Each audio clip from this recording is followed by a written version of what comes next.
Hey everyone, welcome to the Football Wizards.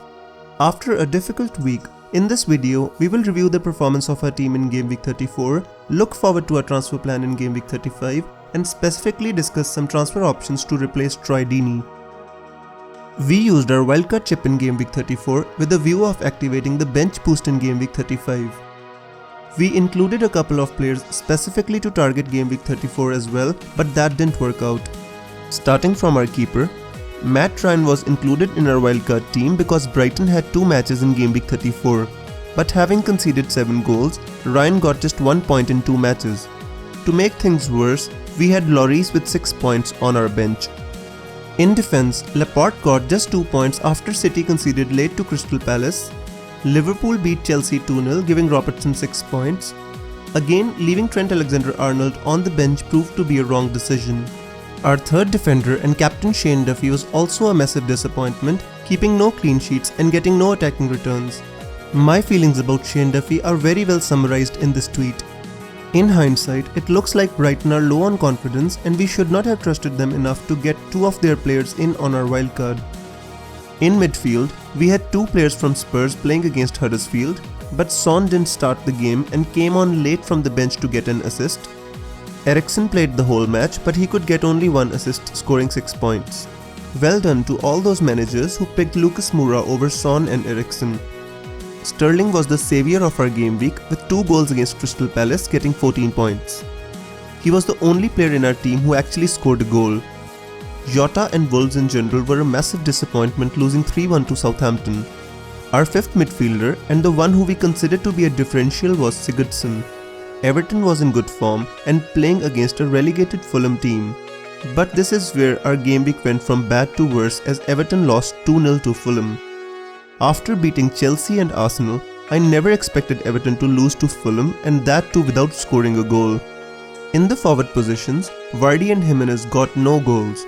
We had specifically kept Vardy in our wildcard because Leicester was in good form and so was Vardy. But Leicester failed to score a goal and lost 1-0 to Newcastle, although Vardy had a great chance to equalize late in the match. So in the end, it was a disappointing game week for us in which our team scored just 42 points. With our score 12 points below the average, it was a red arrow this time with our overall rank going from 4k to 5.5k. Now let's look at our transfer plan for game week 35. As per our original chip strategy, we will most likely be activating our bench boost in Gameweek 35.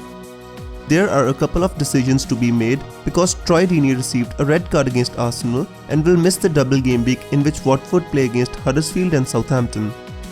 Although Watford might appeal the red card, I have very little hope that it will be cancelled. The 1-week punt on Sigurdsson didn't work, and Everton play only 1 match in Gameweek 35 and that too against Manchester United, so Sigurdsson will have to be transferred out. Let's look at some options to replace Troy Deeney.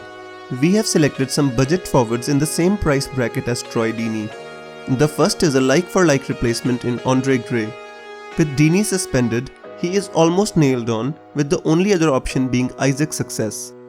Gray has 5 goals and 2 assists this season, and with 2 decent fixtures against Huddersfield and Southampton in the double game week, he is a good option.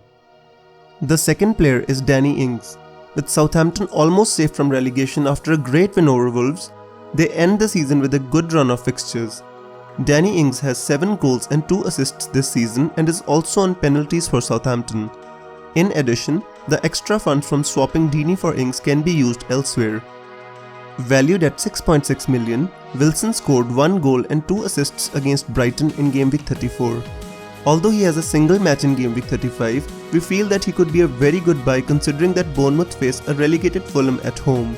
Along with that, Bournemouth have a decent fixture schedule at the end of the season. In addition to these 3, I would also like to suggest Raul Jimenez of Wolves if you don't already have him.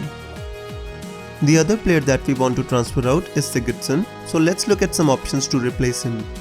The first option is Gerard Deulofeu. Although he's currently flagged, Watford play against Huddersfield and Southampton in the double game week, and with Deeney suspended, Deulofeu will play in an advanced attacking position. Obviously, if we go for Deulofeu, we will have to wait for Javi Gracia's press conference before making a decision. The second option is Ryan Fraser, who is valued at 6.3 million. Fraser has 7 goals and 12 assists this season. and with a great performance against Brighton, he is also an option to replace Sigurdsson in our team. The third option is Nathan Redmond. With 2 goals and 14 points in Game Week 34, Redmond is also a very good pick from the Southampton team. The advantage of having Redmond over Fraser is that he has a double game week in Game Week 35. So based on these options, we have made a couple of transfer plans, and the one which we will choose depends on the updates from the press conferences. We will upload our final team on YouTube and Twitter, so please don't forget to hit the subscribe button. The first plan is the simplest by choosing a like-for-like replacement for Deeney by getting Andre Gray. In midfield, we transfer out Sigurdsson and get Fraser of Bournemouth. In the second plan, we transfer out Sigurdsson for Deulofeu and Deeney for Wilson. This seems like a better plan because in the absence of Deeney, Deulofeu will play higher up and get in more attacking positions. In case Deulofeu is not fit, we are also looking at Doucouré as a possible replacement.